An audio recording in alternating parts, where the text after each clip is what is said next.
Terpilih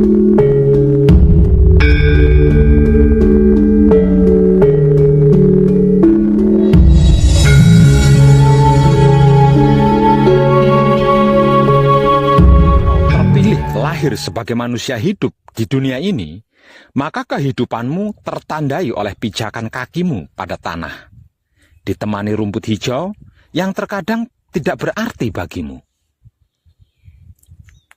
Namun, jangan kau anggap bulan yang jauh terlalu menarik pikiran, batin, dan syahwatmu, karena panca indera cenderung menipu. Jangan pula kau anggap pesona pelangi tidak tertandingi, karena biasanya hanya sementara dan fata morgana. Cukup kau syukuri saja dengan kesadaran rasa cinta kasih sayang yang sadar hidup. Pada hijaunya rimbun, mawar yang setia tertancap kokoh, menyatu bersamamu. Walau kadang mawar itu harus melukai, karena memang ia tercipta berduri. Menang kalah, baik buruk, salah benar, siang malam adalah pesona dunia yang pasti berpudar dalam irama waktunya masing-masing. Permainan dunia serupa senja yang akan hilang tertelan kelam. Dan malam kelam pun akan sirna tergantikan pesona hangat sang surya. Nikmati dengan pikiran atau otak yang bernalar, syukuri dengan batin atau hati yang bernurani, dan sadarilah dengan syahwat atau kelamin yang tidak terganggu sirik dan dengki. Laksana lebah, kadang kau merasakan sengatnya, walau yang kau tuju adalah madunya. Janganlah kamu mencintai, mengasihi, dan menyayangi dunia dan apa yang ada di dalamnya. Jikalau orang mencintai, mengasihi, dan menyayangi dunia dan isinya, maka cinta, kasih sayang akan romo tidak ada di dalam putra itu. Bila kita pernah menanam benih dan menyaksikan ilalang bertumbuh di sekelilingnya, maka kita mengerti, memahami, bahkan mengetahui bahwa ilalang tidak serta-merta mendesak keluar dari tanah dan segera ganas mengganggu tanaman. Adalah suatu proses yang bertahap, sangat bertahap, hingga kita tidak akan mungkin bisa melihat itu, bahkan jika kita mengamatinya. Namun, bila kita saat itu memasang kamera dekat tanaman dan memutarnya kemudian, kita akan melihat ilalang tersebut beraksi, menjerat tanaman dalam gerakan lambat. Romo menyampaikan perumpamaan tentang benih yang jatuh di berbagai jenis tanah yang berbeda. Benih yang telah ditabur di tanah, yang dipenuhi ilalang, menjadi tercekik saat mulai bertumbuh. Pengalaman hasil praktek saya di TKP menjelaskan, yang ditaburkan di tengah semak duri ialah orang yang mendengar sabda dawuh itu. Lalu, kekhawatiran dunia ini dan tipuan kekayaan menghimpit sabda dawuh itu, sehingga tidak berbuah, tidak mahanani maksudnya. Ada beberapa orang yang menolak hidup untuk alasan yang tidak tepat, hanya berdalih. Untuk sebagian, mungkin saja adanya pertimbangan akan karir mereka. Mereka punya kehidupan untuk dibiayai. Mereka punya tanggung jawab, mereka punya berbagai hal untuk dilakukan. Terkadang hal-hal tersebut bagi mereka bisa menjadi lebih penting daripada hidup. Yang lainnya akan memilih manusia daripada hidup, tanpa mereka sadari bahwa tanpa hidup mereka adalah mayat yang tidak bisa apa-apa. Akibatnya, semuanya, segalanya, bahkan seluruh tekanan sejawat tidak selesai. Itu dikarenakan kita masih peduli dengan apa yang orang pikirkan. Kita masih ingin orang menyukai kita. Kita mau mereka menerima kita. Terkadang bahkan kita membuat kompromi terburuk yang bisa dibayangkan karena ketakutan akan apa yang orang lain pikirkan. Tetapi jika kita melepaskan beberapa teman atau suatu posisi atau beberapa kesenangan atau hal lain untuk Romo, atau katakan demi Romo, ketahuilah ini, Romo akan menggantikannya bagi putra lebih daripada itu. Ketahuilah para kadangku, Romo adalah segala-galanya, walau segala-galanya bukanlah Tuhan. Contoh, saya juga adalah bagian dari segala-galanya itu, dan saya bukan Tuhan. Uang bagian dari segala-galanya, dan uang bukanlah Tuhan. Walau ada juga orang yang menuhankan uang. Karena Tuhan adalah segala-galanya, maka agama pun tidak penting bagi Tuhan. Agama pun bagian dari segala-galanya. Namun agama bukan Tuhan itu sendiri. Dan agama pun kalah penting bagi manusia dibandingkan dengan Tuhan itu sendiri. Itulah mengapa jangan menuhankan apapun, termasuk jangan menuhankan agama. Dan jangan mengagamakan Tuhan, karena Tuhan pencipta segala-galanya, termasuk yang menciptakan agama untuk mengenalkan dirinya.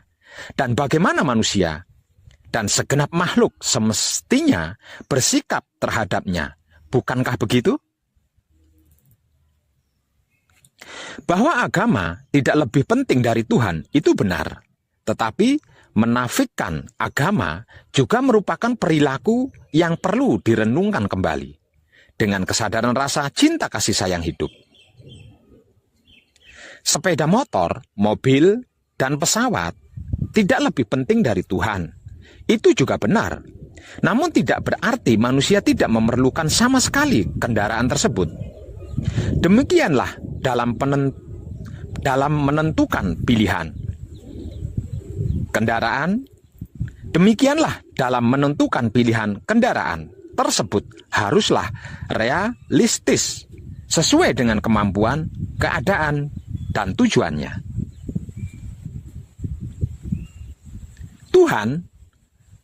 Bahwa Tuhan lebih penting dari agama itu benar.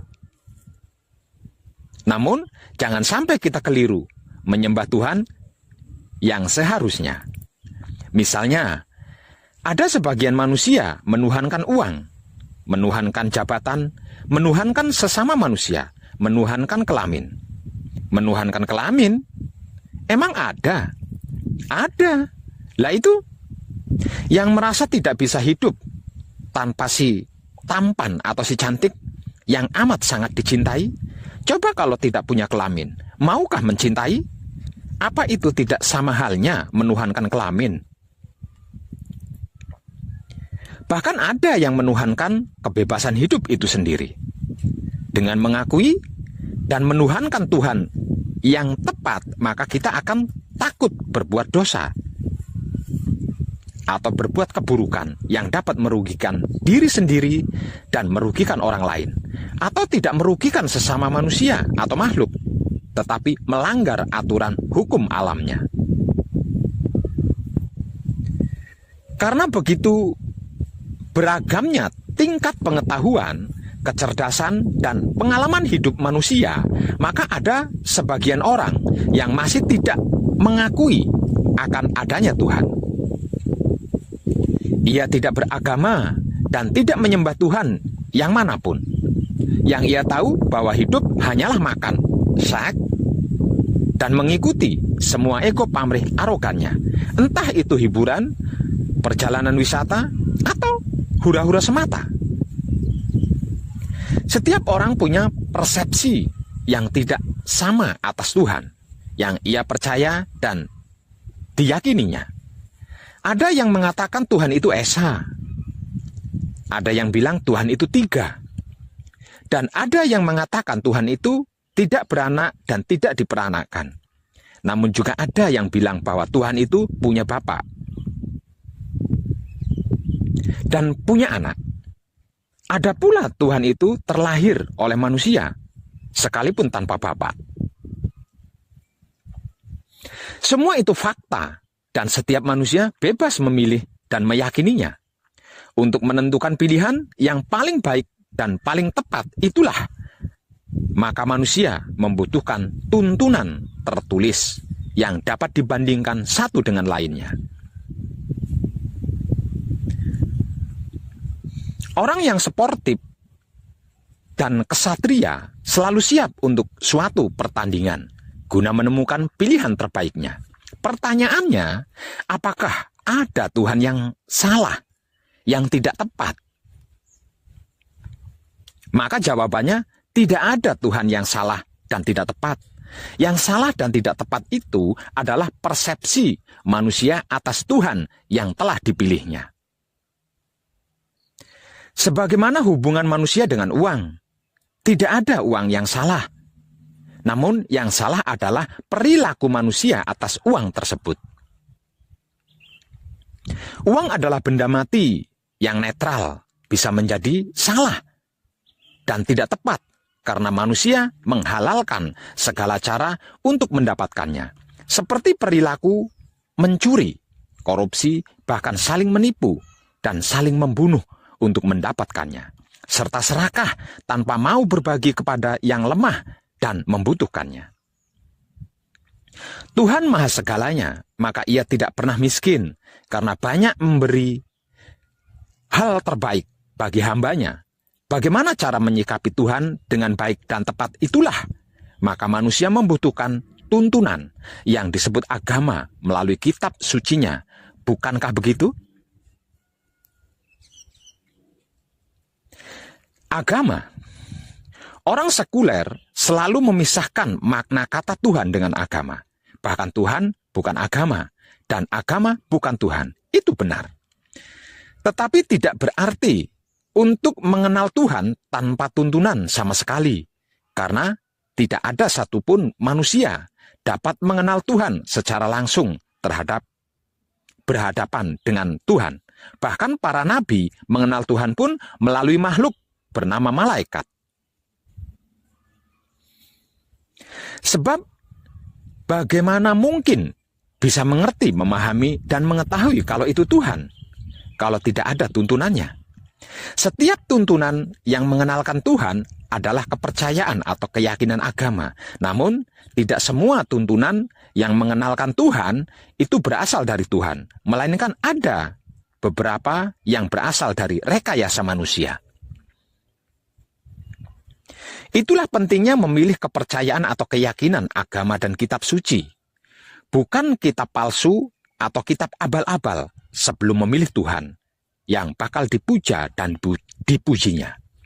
Agama yang baik dan tepat adalah agama yang mengenalkan Tuhan melalui kitab tertulis yang bisa dibandingkan dengan kitab tertulis lainnya. Sedangkan kepercayaan atau keyakinan yang baik dan tepat adalah kepercayaan atau keyakinan yang ada prakteknya, bukan cuma percaya dan yakin belaka.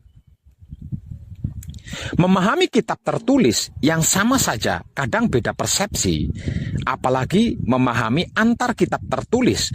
Terlebih jika ada agama yang tidak punya kitab tertulis, maka akan sangat liar pemahamannya karena tidak ada rujukannya. Kitab tertulis yang mengenalkan Tuhan yang dipraktekkan oleh pengikutnya itulah disebut kitab suci. Kitab suci benar-benar akan suci jika yang membuat adalah Tuhan melalui para nabi, bukan dibuat oleh manusia biasa yang penuh khilaf dan dosa, apalagi kitab suci yang sering direvisi. Tuhan adalah maha suci, lagi sempurna, maka tidak akan mungkin membuat kitab suci yang cacat, kemudian direvisi oleh hamba para pengikutnya. Jika ada kitab suci yang direvisi oleh manusia, maka itu berarti manusia lebih pandai daripada Tuhan yang disembahnya. Jika itu terjadi, maka akan sangat aneh. Mestinya Tuhanlah yang wajib berterima kasih pada manusia yang telah menolongnya. Bukankah begitu? Pilihan. Setiap manusia punya kebebasan dalam memilih. Namun setelah memilih, ia harus konsekuen terhadap pilihannya itu. Tidak bertuhan atau ateis saja dibolehkan bagi negara tertentu, di tempat tertentu, apalagi sekedar beda agama. Dalam Islam berlaku prinsip bagimu agamamu dan bagiku agamaku. Aku tidak akan menyembah Tuhan yang kamu sembah dan kamu tidak akan menjadi penyembah Tuhan yang aku sembah. Ini menggambarkan ada peluang manusia dalam menentukan pilihan agamanya. Namun ingat, agama itu bukan Tuhan lo ya, dan Tuhan itu bukan agama. Saya pun berhasil menemukan dan mengenal hidup saya yang tak lain dan tak bukan adalah guru sejati saya atau roh suci Tuhan yang diutus menuntun diri saya awalnya melalui agama. Bahkan semua agama menjadi jalan awal laku spiritual hakikat hidup saya. Tidak ujuk-ujuk atau serta-merta langsung bisa berhasil. Jadi jangan sok dan munafiklah. Tidak ada satupun keberhasilan yang tanpa proses. Bukankah begitu? Tercerahkanlah panjenengan semuanya, dan salam setuhan, penuh cinta kasih sayang dari dalam lubuk hati saya, Wong Edan Bagu yang paling dalam. Selamat, selamat, selamat, rahayu, rahayu, rahayu, damai, damai, damai, tentram. Saya Wong Edan Bagu ngaturaken sugeng rahayu lir ing sambikala amanggih yuwana, pinayungan mring ingkang Maha Suci Basuki Yuwono Teguh Rahayu Slamet. Berkah selalu untuk semuanya tanpa terkecuali, terutama para sedulur, khususnya para kadang konto dan kanti anom serta sepuh saya yang senantiasa direstui yang tat Maha Suci hidup. Om Santi Santi Santi Om. Terima kasih dan salam kebajikan.